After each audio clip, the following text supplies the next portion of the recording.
L'important, c'est l'essentiel. Le plus important, c'est les 3 points. Et souvent, l'essentiel, c'est le plus important. Les 3 points de Walid ce soir. Mon premier point, c'est Marseille qui tombe dans le piège au Serrois, avec encore une fois des décisions arbitrales qui, je pense, va faire débat pendant toute la semaine.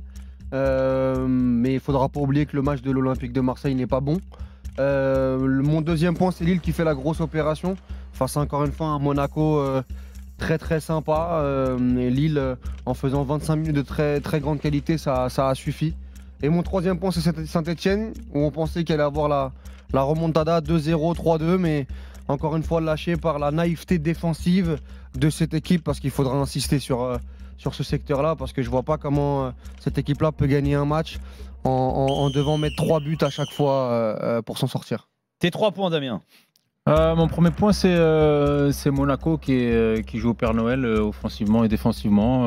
Voilà, en manquant d'efficacité devant le but, ça leur permet pas de prendre des points à Lille, et puis ça leur a coûté une élimination en Ligue des Champions. Mon deuxième point, ce sera un peu comme Walid sur la défense de Saint-Étienne, avec cette obligation de devoir marquer énormément de buts pour pouvoir gagner un match à un moment donné.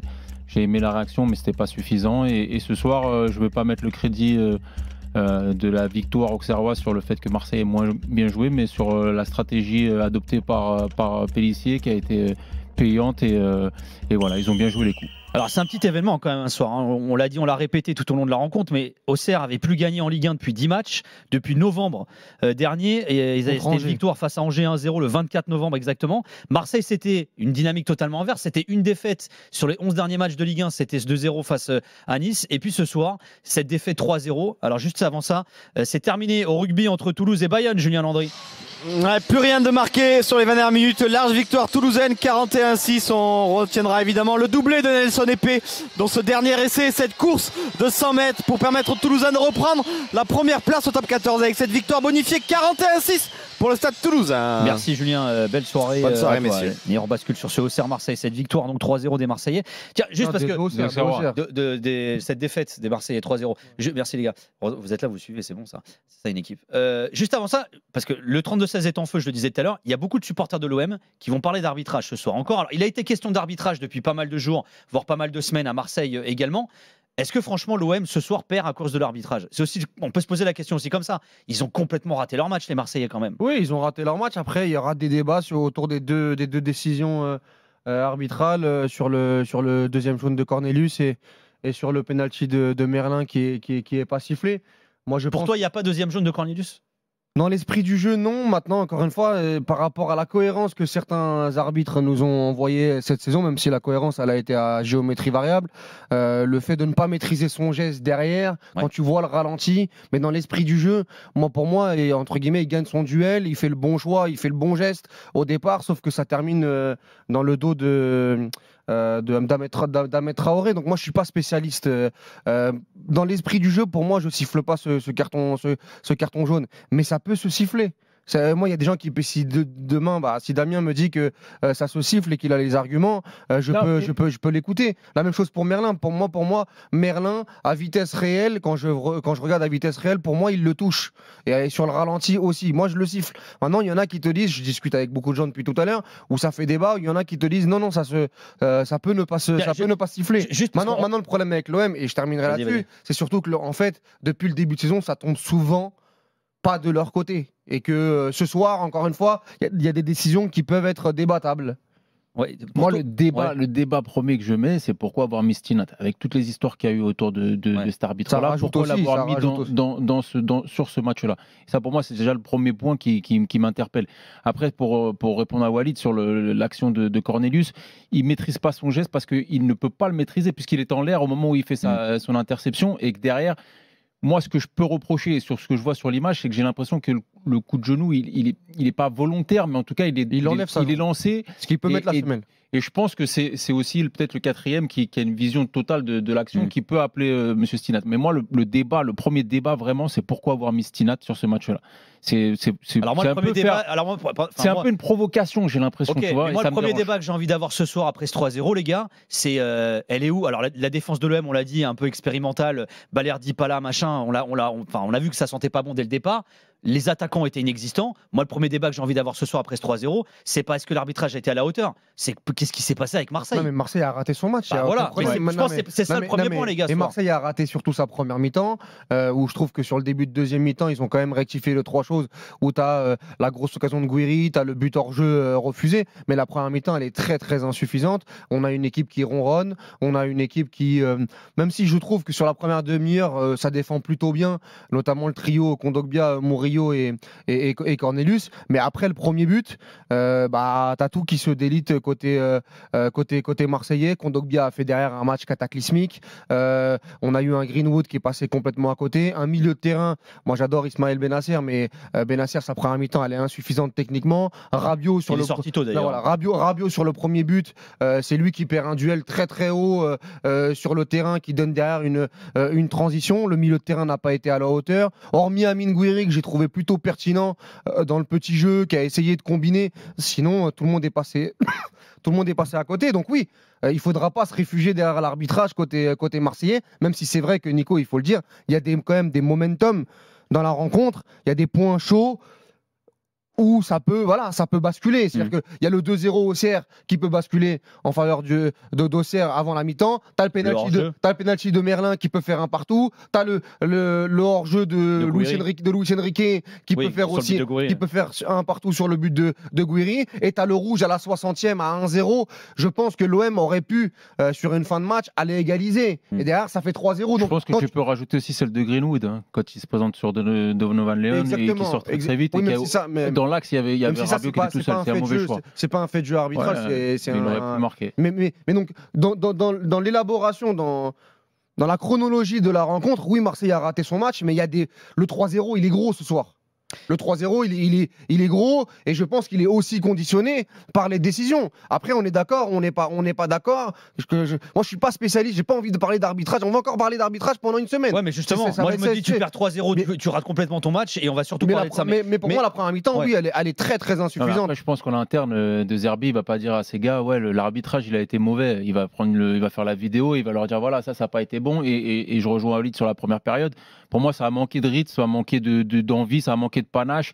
Il n'y a pas eu de suffisamment de vitesse dans les transmissions pour pouvoir mettre à mal une équipe qui était bien regroupée derrière et qui a très bien joué défensivement. Très bien. Et les seules fois où ils ont réussi à passer dans le premier quart d'heure de la deuxième mi-temps, c'est à ce moment-là où ils ont réussi à faire des décalages et à prendre la profondeur. Alors qu'on a vu beaucoup de joueurs venir au ballon sur la première mi-temps. On va accueillir Pablo, les gars. Beaucoup de supporters de l'OM nous appellent au 32-16 ce soir. Le 32-16 est là, on vous attend. Adri vous attend. Salut Pablo. Salut tout le monde. Bon, ça va Pablo? Non, je suis tendu en fait parce que je suis assez d'accord avec toi Nico sur le fait qu'on va pas l'arbitrage évidemment on en parle, c'est un autre chapitre, mais en fait l'OM première mi-temps on a joué au petit trot comme si on était en match amical, alors que quand on joue contre des équipes là qui mettent le bus là comme a fait Auxerre, eux ils ont vraiment honte de rien, vraiment bon bref, mais ils mettent après, le bus. Ils jouent avec leurs moyens, et leur idée aussi. Walid, s'il te plaît, laisse-moi finir. On met pas de vitesse dans notre jeu, ça me tend. On a des joueurs qui ont du ballon, bordel. On a des joueurs qui ont du ballon qui techniquement sont quand même un cran dessus que ces mecs d'Auxerre là. Et tu dois mettre de la vitesse. Tu peux pas faire une première mi-temps aussi bidon là où tu mets pas de vitesse, il se passe rien dans ton jeu, où ta seule occasion un peu franche, c'est un centre pourri de Merlin. Là, lui aussi le chapitre Merlin, va falloir qu'on l'ouvre aussi un jour et que ça finit sur le poteau. Tu peux pas te contenter de ça quand t'es l'OM et que tu vas à Auxerre, t'es second. Et en plus, le pire, c'est que dans ce championnat minable, là, à chaque fois que nos concurrents pour la seconde place et pour avec des champions ils perdent, on est incapable de faire vraiment un vrai trou et de gagner. Ah, tu rates une grosse occasion ce soir. Ouais, c'est clair. Là, tu pouvais mettre Monaco à 9 points.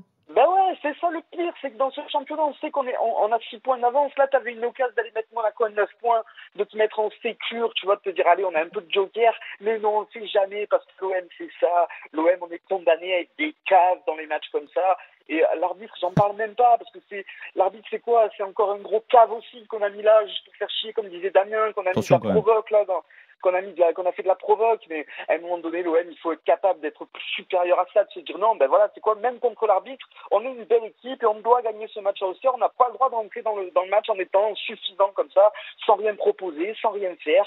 Greenwood, disant techniquement meilleur, il a été transparent. Mais tous, Pablo, il n'y a pas un joueur offensif qui s'est dégagé. Hormis Gouiri qui a tenté 2-3 trucs. Gouiri qui a été le plus dangereux, mais sinon. Il a couru dans le vide, le pauvre. Il a couru dans le vide, il était là, il décrochait. Tellement il touchait pas de ballon, il était obligé de décrocher tout le temps, il était même plus à sa place. Mais ça a été un problème aussi, ça, le fait de voir beaucoup de joueurs décrocher, venir au ballon et de vouloir toucher ce ballon. Il n'y a pas eu de profondeur. Et sur le premier quart d'heure de la deuxième mi-temps, tu vois des joueurs prendre les espaces.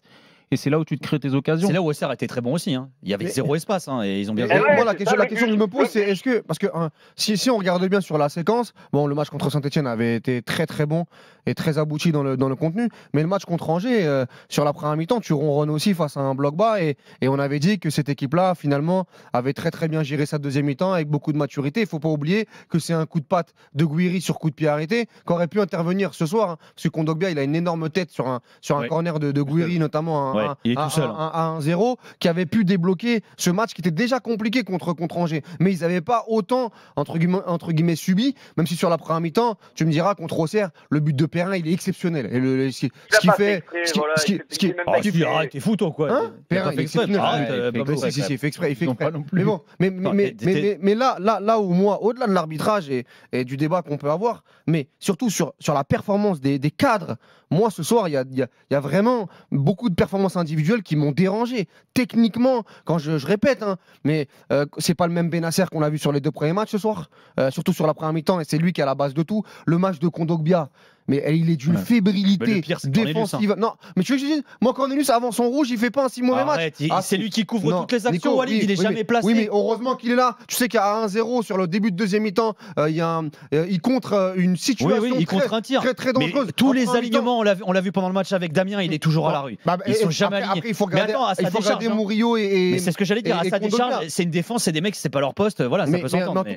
En tout cas, je disais Kondogbia, Benasser, Rabiot, transparent. Højbjerg, je trouve qu'il est trop frileux avec le ballon sur le match. Ça veut pas faire avancer le jeu. Ça met pas assez de rythme. Ça met pas assez d'électricité dans les transmissions. Quentin Merlin, qui sur la séquence offensivement apporte trop peu. Surtout que dans ce système de jeu où De Zerbi essaye d'attirer d'un côté pour lui donner des contextes de 1 contre 1 ou de 2 contre 1, il fait aucune différence. Et voilà, c'est vrai que ce soir, le match, individuellement, il est totalement raté de la part de l'Olympique de Marseille, alors que j'avais vraiment l'impression que cette équipe-là, elle était sur une très bonne dynamique et qu'elle pouvait enchaîner ce soir, malgré un déplacement bourbier à Auxerre. Pablo, c'est même pas... Pardon, excusez-moi. Vas-y. Nico, tu voulais dire quoi? Non, j'allais te demander, t'as quoi de prévu ce week-end, toi, Pablo? J'avais prévu de faire un peu la fête et demain je vais aller me mater le Lyon PSG avec un collègue à moi qui est supporter de Lyon, histoire de bien me fendre la gueule sur la défaite de l'OL demain soir quand même. Ah ouais, donc quoi qu'il arrive, t'as gagné demain, toi, tu vois. Donc t'es un mec heureux. Voilà, tu vas passer un bon week-end au fond, Pablo, tu vois, finalement. Ah, mais écoute, ils m'ont saboté mon samedi soir, c'est pas grave. Non, c'est rien, t'es avec l'after, t'es avec Walid, t'es avec Damien, tu passes une bonne soirée, voilà, c'est ça le plus important. T'as la santé, non, Pablo? La vie continue. Mais oui, t'as la santé, tout roule. C'est du football. Et bien sûr, Pablo. Pablo, on t'embrasse. La bise à vous, l'équipe. Tu reviens quand tu veux, si ça va pas, t'appelles le 32-16. Hein. Tu sais que nous, on est là, on est prêt à t'accueillir, mon Pablo. Ouais, ça marche, merci l'équipe. Voilà, bisous, Pablo, à très bientôt. Ciao, l'équipe. Voilà, c'est ça qu'on veut, c'est des mecs vénères et ils repartent avec le sourire. C'est pas beau, ça? Mais souris un peu, Walid, là. Mais pourquoi? Oui, je suis souri, moi. C'est encore fini. C'est très bon. Les gars, on accueille Jawad, autre supporter de l'OM. Le standard est en train d'exploser, je vous l'annonce. Salut, Jawad. Salut, ça va? Bah, et toi, alors? Moi, ça va. Je supporte l'OM. Mais aujourd'hui, la défaite, elle est méritée. On a été insuffisant, trop insuffisant pour prétendre à une victoire. C'était un piège. Le match, c'était un piège. Et j'ai l'impression d'avoir vu le même match qu'au match aller. C'est-à-dire que De Zerbi, il a encore perdu tactiquement. Et ça devient énervant. Le camp arbitral, c'est autre chose. On se fait voler. Ça fait plusieurs fois cette saison que c'est une catastrophe. Mais j'ai pas envie de parler de ça. Moi, j'ai envie de parler d'une chose importante. C'est la première fois qu'avant le match de l'OM, je voulais les voir perdre. Pourquoi? Parce qu'encore une fois, il y a Benasser qui est arrivé. Certes, sur les deux premiers matchs, il a été très correct. Mais Rongier, on oublie Rongier. Je vous garantis que ce soir, Rongier est sur le terrain, on perd pas ce match. Mais ça, on n'en sait rien, ça. Mais Ça, on bien n'en sûr sait que- rien, ça. mais bien sûr que si, mais tu sais très bien que Rongier, c'est T'as le seul perdu joueur à à l'OM. Nice avec Rongier. T'as perdu à Nice avec Rongier. Il n'avait pas été bon du tout. Rongier, il fait une très bonne saison, mais là, on fait de la science-fiction, on fait du foot Bah, surtout que science-fiction. ce soir, on est d'accord, Jawad, tout le monde a sombré. Enfin, je te dis pas que Rongier aurait peut-être pas aidé, mais comme dit Walid, on ne saura pas, mais peut-être qu'il aurait coulé avec les autres. Benasser, il avait fait 2 très bons matchs contre Angers et contre Saint-Etienne. Il passe à côté ce soir, mais on va Non, pas en revanche, sortir Jawad, la carte Rongier à chaque fois. En revanche, Jawad, et on l'a évoqué tout à l'heure pendant le match avec Damien, bon, le mercato hivernal a été très animé à l'OM, mais il y a un secteur de jeu qui n'a pas été renforcé, c'est la défense, et notamment la défense centrale, parce que Dedic est arrivé, Philippe Luis, il est arrivé, il a toujours pas joué Ça, également. on comprend pas, il fait quoi lui? Bah, je sais pas, écoute. Il devait remplacer Balerdi. Je serais prêt dans un mois, ça fait 2 mois qu'il est là, on l'a toujours pas Il vu. devait remplacer Balerdi, on l'a pas vu, j'ai pas l'impression de l'avoir vu une C'était mon minute. prochain point. Aujourd'hui, là, à Vas-y, l'OM, Jawad. on a Mbemba. Défensivement, c'est un monstre. Il t'a fait 2 saisons extraordinaires, l'OM. Là, on préfère te mettre Cornelius. Walid Mais ça, c'est la Kimdi, même chose. Mbemba, c'est Ouais, un choix, Walid Kimdi, c'est un choix du Walid- club. Mbemba, t'es deuxième sans Mbemba. Ce soir, c'est quoi en Non, fait? Ce soir, Walid, arrête, on va Walid, tout remettre, arrête. on va tout remettre à plat parce que c'est Mbemba. Ce soir, si tu gagnes pas, si tu perds Walid, 3-0 arrête, ce soir. s'il te plaît, parce que, écoute, je regarde les matchs de l'OM toute l'année. Ah non, mais nous, on les regarde pas, nous. Défensivement- Nous, c'est pas notre métier, nous, on les regarde pas les matchs de l'OM. Ah si, bah justement, je t'écoute à chaque fois qu'il y a un match le dimanche soir de l'OM.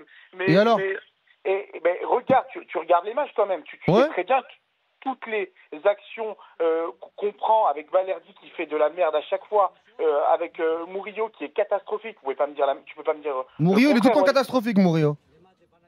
ouais. Il est bon offensivement, mais défensivement, tu le trouves présent. Non, mais c'est une équipe qui a cette volonté d'être offensive, d'être dans le dépassement de fonction. C'est aussi ce qui te permet d'avoir un joueur comme Murillo qui progresse et qui, avec le duo Luis Enrique, ça fonctionne. Kondogbia, tu le trouves bon là Mais non, j'ai dit qu'il était catastrophique ce soir, Kondogbia. Ouais, vous êtes d'accord au Qu'est-ce final. que je te dise de plus? Mais c'est pas. Mais ce soir, Kondogbia ou pas Kondogbia, tu dois gagner ce match contre Auxerre. Oui, et tu dois être bien meilleur. Mbemba ou pas Mbemba, Rongier ou pas Rongier. T'as regardé la saison dernière avec Mbemba ou pas? Et 8ème de Ligue 1 l'année dernière avec Mbemba. Ouais, mais non, là, ne compare pas, Walid, ne compare pas. Ah bah là tu bégayes, il n'y a plus personne. non, Enfin, mais c'est pas- non mais c'est factuel, c'est factuel. Et je kiffe Mbemba, c'est un super défenseur. Mais arrêtons de réécrire les histoires. Bah, réécrire les histoires, le fait est que t'es en train de payer un mec à la cave alors que Non, mais t'as ça des c'est galères autre chose. défensives. Ça c'est encore une fois. Mais moi, c'est c'est ça que veut dire décision Jawad. Oui, mais C'est ça que veut dire oui, Jawad. oui, mais Jawad, il a appelé la semaine dernière. Ouais. Quand il y a eu 5-0 contre Saint-Etienne, il a appelé la semaine d'avant. Contre Angers, il a appelé la semaine d'avant. Oui, mais On peut-être a qu'il n'y avait pas gagné. de forfait. On a gagné 5-0 contre Saint-Etienne. Contre Lyon, il a appelé contre Lyon. Pourquoi tu veux que j'appelle? Bah donc t'appelles quand ça se passe mal et tu nous expliques qu'il fallait faire jouer même Mbemba ce soir. J'ai pas dit ça, Walid. Je t'ai dit simplement que là, quand tu regardes la défense de l'Olympique de Marseille, elle est catastrophique. Mais même quand on gagne, tu regardes contre Lyon, combien de buts, combien d'actions tu encaisses? Tu peux pas dire le contraire, Walid. Et l'année dernière. Mais parle-moi de Luis Felipe. Mbemba, c'est terminé. Ils ont fait un choix. Là-dessus, t'as Ils raison. ont fait un exemple. Au final, il y en a un qui est arrivé, on l'a toujours pas vu. Ils ont fait un exemple sur Mbemba. C'est un choix. T'aimes ou t'aimes pas. De toute façon, il reviendra pas, Mbemba. Par contre, parle-moi de Luis Felipe. Parle-moi de Luis Felipe où on le voit pas alors qu'il devait apporter sur le mercato. Tiens, Là, juste- je peux te suivre. Juste Parle-moi des parenthèse. performances Parenthèse, individuelles. les gars, Pablo Longoria était en zone mixte il y a quelques secondes et il a dit c'est de la corruption. Vous pouvez le dire, vous les journalistes, il parlait de l'arbitrage, hein, vous aurez compris bien évidemment. Je pense qu'on n'en a pas fini. Hein, les prochains jours, les prochaines semaines vont être animés. Jawad, question importante, la même qu'à Pablo, t'as quoi de prévu ce week-end? Rien de spécial, je vais profiter avec ma femme. Et bah voilà, donc tu vas passer un bon week-end, Jawad. Exactement. Voilà, le plus important c'est ça. Bah écoute, comment elle s'appelle ta femme? Fatima Zora. Et ben on l'embrasse Fatima Zora et on vous souhaite un excellent week-end. Voilà. Allez, salut Walid. Salut Jawad. sans Salut rancune, Jawad, bisous, Salut, à très vite. Jawad. À Très bientôt, vite. ciao. Ciao. Voilà, donc très remonté, hein, Pablo Longoria là, en zone mixte. Bon, ça, c'est le truc qui est un peu dommage. Alors, là, on est en train de revoir le ralenti de l'action de Cornelius. C'est vrai que je comprends ce que tu voulais dire, Walid, dans le sens où il va lancer, il essaye de retenir son geste, mais il peut pas s'empêcher de Oui, cogner le genou après, il y a contre les coudes de son après, il y a adversaire. geste dangereux au final. Voilà. C'est comme l'histoire de Singo. Mais c'est pas maîtrisé. C'est comme l'histoire de C'est C'est comme l'histoire de Marquinhos avec Harit. Il C'est voilà. fait respecter le règlement, Ouais. tout simplement. C'est le règlement, voilà. il est bête et méchant. Il est bête et méchant, on l'a voilà. respecté. Et donc le jaune, par rapport à la cohérence de Singo et la cohérence d'Amin Harit, ah bah oui, là il y a jaune. Hein, Mais c'est ce que tu disais tout à l'heure, ça, géométrie variable, c'est à l'appréciation de chacun. Exactement, Et sauf finalement, le livre, dans les appréciations, elles sont différentes. Et au final, tu as toujours des erreurs, enfin, en tout cas des décisions qui vont faire que ce sont des erreurs ou non. On va accueillir Hakim, supporter de l'OM, qui nous a appelé au 32-16. Salut Hakim. Salut tout le monde, bonsoir. Bon, Hakim, qu'est-ce que tu penses, toi, tiens, de l'analyse à chaud là, de Roberto De Zerbi? Bon, il a commencé par dire que l'OM n'a pas été au niveau ce soir après cette défaite 3-0 à Auxerre. Et puis derrière, il a embrayé sur l'arbitrage. Je crois que tu es assez d'accord avec lui, non? Exactement. J'ai pas grand-chose à rajouter sur ça parce que on n'est jamais rentré dans le match et tous les cadres n'ont pas répondu présent. Ça, c'est un fait. Il n'y a pas de problème. Par contre, c'est pas la première fois que je le vois. Je te prends le match à Lens, par exemple, où on rate notre première période, on est nul. Mais à la deuxième mi-temps, on a un autre visage et on gagne le match. Sauf que là, t'as un arbitre qui était pointé du doigt, parce que je sais pas, apparemment, juste tu lui dis qu'il y a un pénalty contre Lille et le mec se sent menacé. Là, je sais pas, c'est entre Nice, Lyon, Strasbourg à la maison, Lille 2 fois en championnat et en Coupe de France. Ça fait à un moment donné, quand je vois Longoria qui parle de corruption, ben ouais, clairement, c'est ça, quoi. Déjà que ce Tahan de la Brune, il peut pas nous saquer. J'ai plus les mots. Je suis dégoûté. J'en ai marre de ce championnat. Je vais rester poli, mais c'est trop, en fait. C'est trop. Depuis la saison bien ça, j'ai pas vu ça. Là, j'ai l'impression que c'est un acharnement. On dérange. Dès qu'on peut titiller Paris, il faut pas qu'on le fasse. Il faut protéger Paris. Il faut protéger Nasser et toutes ces instances corrompues. Non, mais gros, tu peux me dire ce que tu veux, mais là, c'est trop, là. Il y a trop de faits de jeu depuis le début de la saison. C'est vraiment trop. Il se passe pas presque un week-end sans qu'on pense. Non, mais ça, on a dit que ça tombait pas du bon côté de la part de l'Olympique de Marseille. Sur beaucoup de matchs, on l'a expliqué. On a aussi dit que Marseille était complètement passé à côté de sa rencontre. Maintenant, sur l'histoire de Cornelius, il y a... Qu'est-ce que tu veux faire? Qu'est-ce que tu veux dire à ce moment-là? Pour moi, c'est contre l'esprit du jeu et je n'aurais pas sifflé jaune. Mais dans les règles, on te dit que ça fait qu'il y a jaune parce que son geste n'est pas maîtrisé. Son geste n'est pas maîtrisé et que son geste peut faire très très mal à l'adversaire. Qu'est-ce que tu veux dire à ça? Non mais Hakim, tu l'as dit. Les gars, vous aimez le foot entre nous, c'est sérieusement. Il y a même pas faute en fait. Mais moi, c'est contre l'esprit du jeu, je te le répète. Mais les règles, c'est les règles. Après, le problème, c'est l'homogénéité. C'est la cohérence en fait entre les situations. Mais Hakim, tu l'as dit toi-même, tu as commencé par ça. Et Roberto De Zerbi aussi, là, dans sa réaction après cette défaite. On est d'accord que ce soir, si Marseille perd, c'est pas à cause de l'arbitrage. Là, justement, c'est pour ça que je te dis ça. Je te prends l'exemple à la où tu fais une mauvaise première mi-temps, c'est calamiteux, c'est nul à chier, pour rester poli. Et la deuxième mi-temps, comme tu as 11 contre 11, tu changes de visage et tu gagnes le match. Là, au moment où il y a cette faute, c'est même pas une faute, j'ai même plus les mots pour dire ce que c'est. Il n'y a que 1-0, tu as 11 contre 11, tu sais pas ce qui peut arriver. Un coup de pied arrêté, tu égalises, tu grattes un nul. Tu sais pas ce qui peut se passer. Mais ce rouge n'arrive pas à la 87e, il arrive dans le premier quart de la seconde période. Faut arrêter les conneries à un moment donné. Non mais là où tu as raison, c'est que c'est pas là Nico, là où il a raison, c'est que c'est pas parce qu'ils ont raté totalement leur match que l'arbitre peut faire des erreurs. Mais c'est parce que je suis en train de te dire, je suis simplement en train de te dire que là, ce qui va se passer, c'est que beaucoup vont se cacher derrière ça par contre, parce qu'ils ont perdu là 3-0, tu vois. Enfin voilà. Après, la réalité, c'est est-ce que l'arbitre a fait 2 erreurs ce soir? Et si on ramène 6 personnes sur la table, est-ce que les 6 personnes sont unanimes sur les deux situations? Oui, mais là le souci, c'est que, et en fait, c'est tout le problème. Après, assistance vidéo par assistance vidéo, ça reste la décision d'un homme qui a un outil, la vidéo, pour prendre sa décision, et d'autres gens qui sont censés être là pour l'aider également. Mais quoi qu'il arrive, tu peux même mettre 200 000 personnes, le seul qui décide, c'est lui. Donc s'il a décidé qu'il y avait pénalty et carton rouge, il y a pénalty et carton rouge. Oui, mais on revient au problème qu'évoquait tout à l'heure Damien. C'est pour ça que ça s'appelle l'arbitrage d'ailleurs, c'est arbitraire. Oui, mais c'est en mettant Stinat et Roberto. Ça c'est notre histoire. Et Roberto De Zerbi vient en parler. Je suis pas d'accord avec toi, Nico, quand tu dis c'est notre histoire. C'est pour moi c'est le point de départ de cette histoire.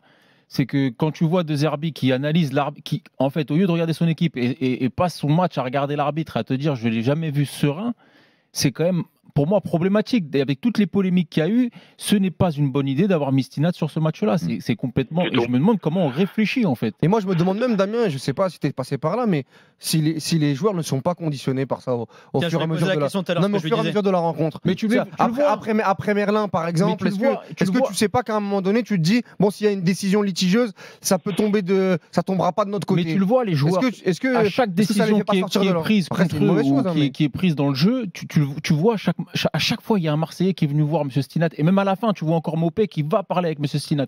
Et derrière, finalement, ça fait quoi? Ça fait que tu sors déjà de ton match parce que tu passes ton temps à parler avec l'arbitre. Mais en plus de ça, tu vas l'agacer à lui encore plus parce que lui, il va s'énerver, va se dire attends, ils font que me parler, ça me saoule. Voilà, tu vas tendre encore plus l'atmosphère. Donc, mais les prémices de ça, pour moi, c'est de l'avoir mis lui sur cette affiche-là. C'est complètement pour moi débile. Mais simplement. Damien, tu as été joueur, d'accord? Tu as connu des situations très difficiles en jouant le maintien avec Saint-Etienne et d'autres équipes. Tu as connu combien de matchs où tu es malmené, tu es envie dans le match, tu es mené que 1-0, tu fais un mauvais match collectivement et sur un coup du sort, tu arrives à gratter un point parce que tu as 11 contre 11 et que l'arbitrage est juste correct. Ça t'est arrivé combien de fois? J'ai l'impression de vivre ce que je vis depuis mon enfance au Portugal quand je suis le championnat portugais. Dès qu'un gros perd, de toute façon, c'est l'arbitrage et il favorise un tel et un tel. Et là, la petite musique. Pas ça, toi. Ah, mais moi, ça me rend ouf, au fait. À un moment, ton équipe, elle n'a pas été. Ce soir, la première raison pour laquelle Marseille a perdu, c'est pas Stinat. Ils ont raté leur match du début à la fin. Voilà, et défensivement, ça a été une cata, offensivement aussi. Ils te disent que même en le ratant, si à la 60e, t'es à 11 contre 11. Mais avec Dessy, mais le fait est que t'as pas été bon avant et après, et d'accord. Oui, mais t'as 30 minutes à 11 contre 11 et tu peux. Mais t'as une heure de jeu avant, Walid, t'as été bidon. Mais ça, on l'a dit, on l'a expliqué pendant 30 minutes dans notre émission. Mais Walid, je suis d'accord avec toi, sauf qu'il y a eu la nomination, il y avait eu polémique, et là, on peut en discuter ou pas, mais ça fait des semaines que ça dure. Oui, mais là, en fait, l'OM est dans un engrenage. C'est exactement ce que je suis en train de te dire. C'est-à-dire que, avec Parano ou pas Parano, c'est ce que je te dis. Non, mais il y a eu quand même des décisions arbitrales cette année qui n'ont pas été dans le sens de l'Olympique de Marseille. C'est un fait. C'est un fait. Et d'autres, on va avoir la même sensation dans notre club. Là, quand Ravanelli te parle de Benatia, de l'histoire de ce qui s'est passé, que ce soit en commission ou sur le terrain où il a eu rouge par la même personne, là, il voit qu'il y a deux décisions qui sont débattables. Pour eux, ils sont dans une paranoïa. Voilà. Et donc à ce moment-là, ils pensent que Sina ne fait pas bien son boulot. Hakim, merci d'avoir été avec nous. Non mais les gars, il le fait clairement pas. Je peux pas croire que ce soir il a fait un bon arbitrage. Encore une fois. Moi, je peux pas croire que les Marseillais ont fait un bon match ce soir. Oui, mais je suis d'accord avec toi. On a été mauvais, mais comme Walid le dit, à une demi-heure à 11 contre 11, tu sais pas ce qui peut arriver. Oui, mais là le problème de tout ça, Hakim, c'est que en fait, si tu veux, je suis d'accord avec toi, mais il va y avoir une espèce de confusion des trucs. C'est que prochain match, même s'ils sont pas bons, s'il suffit qu'il y ait une décision arbitrale qui est contestable et elle est subjective, encore une fois, elle est arbitraire, on va revenir avec cette musique. Tu vois, c'est ça. Parce que moi, je répète, je dis que le jaune, il est contre l'esprit du jeu, mais tu parles avec des arbitres en off qui te disent qu'il y a jaune. Et ouais, tu veux faire quoi? Tu fais quoi? Il met jaune parce que le geste n'est pas maîtrisé, c'est tout. C'est le règlement. Merci d'avoir été avec nous. Merci beaucoup, messieurs. À bientôt, Hakim. Merci, ciao, très vite, Hakim. Tiens, on va finir avec un Auxerrois quand même, les gars. Un petit mot quand même sur le vainqueur. On a Romain, supporter de l'AGA, qui est avec nous. Salut, Romain. Salut Nico, salut Walid, salut tout le monde.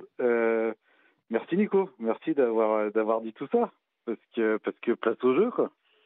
Place au jeu, et franchement, Auxerre ce soir, moi, les gars, si je dois dire, c'est quoi? Il y avait un plan de jeu qui était mis en place. J'étais au match aller, j'étais dans les tribunes du Vélodrome au match aller. On prend 6 points cette année contre Marseille, chose qui n'a pas été vue depuis, je pense, très longtemps. Je pense qu'on peut faire un 2-0 pour Pélissier. Et clairement, un plan de jeu respecté comme il le fallait, comme au match aller. Une stratégie qui est mise en place, des joueurs clés qui font le job. Et derrière, pour moi, c'était des matchs quasi parfaits. On peut parler des faits, des trucs comme ça, mais en tout cas, côté Auxerrois, pour moi, je trouve rien à redire, et encore une fois, une stratégie, un plan de jeu appliqué à la lettre. Alors, c'est vrai que nous reproche souvent le fait, après qu'un gros ait perdu face à un club petit, je mets des guillemets là-dedans, forcément on va plus parler de la défaite du gros que de la victoire du petit, mais c'est vrai que le plan Auxerrois, il a été parfait ce soir. Je pense c'est même peut-être un peu frustrant pour toi en tant que supporter d'Auxerre de dire, voilà, on va parler de ça va parler de l'arbitrage, bon c'est pas nous en l'occurrence, mais ça va parler de ça, etc. Alors tu dois être content et en même temps un peu frustré de te dire, encore une fois, on va pas parler de la victoire d'Auxerre, mais de la défaite de Marseille, quoi, c'est ça? Non, ça en fait partie. Après, t'inquiète, sur les groupes Messenger, groupe WhatsApp avec mes potes et tout, je sais que ça va débattre. C'est ça le plus important. Par contre, ouais, en effet, nous, comme le disait Walid tout à l'heure, on fait avec nos forces. Et quand bien même, ça reste du football, on fait ce jeu. Il y a des vrais bons joueurs dans ton équipe, il y a des joueurs étonnants. Moi, on dit que Auxerre ne gagne pas depuis le match contre Angers là, en novembre. Mais moi, je regarde beaucoup de matchs d'Auxerre où ça doit passer du bon côté, ça passe pas du bon côté. Contre Toulouse, à la 93e, tu subis une égalisation. Contre Monaco, le match est pas mal, sur la première mi-temps, ça fait 4-2, mais sur la première mi-temps, t'es vraiment, vraiment bien. Gaëtan Perrin, il fait une saison qui est étonnante. C'est un joueur qui est étonnant. Le petit Danois au milieu de terrain, j'aime beaucoup. Mensa, à chaque fois qu'il joue contre Marseille, c'est Roberto Carlos. Tu as Ahmed Traoré, bien évidemment. Voilà, on le connaît, on l'avait déjà suivi à Sassuolo. C'est un super joueur de foot. Même le petit, on dit quoi, Baer ou Bahir? Baer, non? Baer. Je trouve que c'est un poison pendant toute la rencontre. Il a été dans les appels, même s'il n'a pas fait tout parfaitement. Surtout mais contre Marseille. Hein? Surtout sur ce match-là, parce que sinon. Oui, on est d'accord, il est pas ouf. Non, je parle de ce match-là. Je parle de ce match-là où je trouve que quand même il a pesé sur la défense marseillaise. Voilà, le petit Akpa, il y a des vrais bons joueurs dans cette équipe. C'est un collectif. C'est un collectif aussi, Auxerre, quand on voit la qualité défensive, dans le travail défensif, dans le bloc défensif. Certains diront oui, ils ont mis un but, ceci, cela, mais le but, il faut savoir le conduire. Bravo. On y est. Il faut savoir le conduire. Il faut avoir sa carte Navigo. Il faut savoir bien défendre et avoir un bloc équipe qui bouge ensemble, qui ferme les intervalles, qui entre les lignes ne laisse pas d'espace. Il faut tout ça. Et l'occupation de la largeur a énormément embêté l'Olympique de Marseille ce soir. Et n'oublions pas aussi que Auxerre a été capable d'embêter Paris Saint-Germain à domicile. Ils n'ont pas perdu contre Paris, contre Lille. Ils n'ont pas perdu aussi. Donc voilà, c'est une équipe qui est difficile à manœuvrer à la maison et tout le mérite revient à Pélissier. Après, chacun joue avec ses armes, comme on l'a dit. Les supporters de l'Olympique de Marseille diront bah oui, ils ont mis le bus devant, donc c'était facile, ils ont bien défendu ceci, cela, mais il faut le maîtriser. Et puis en plus, Pélissier, c'est pas la première fois qu'il change de tactique. Là, il était en ajustement, ça faisait 10 matchs qu'on n'avait pas gagné. C'est un très bon entraîneur. Très bon entraîneur, Pélissier. Moi, j'aime bien. Franchement, ça paye. Et je répète, contre Brest et contre Toulouse, vous méritez de gagner.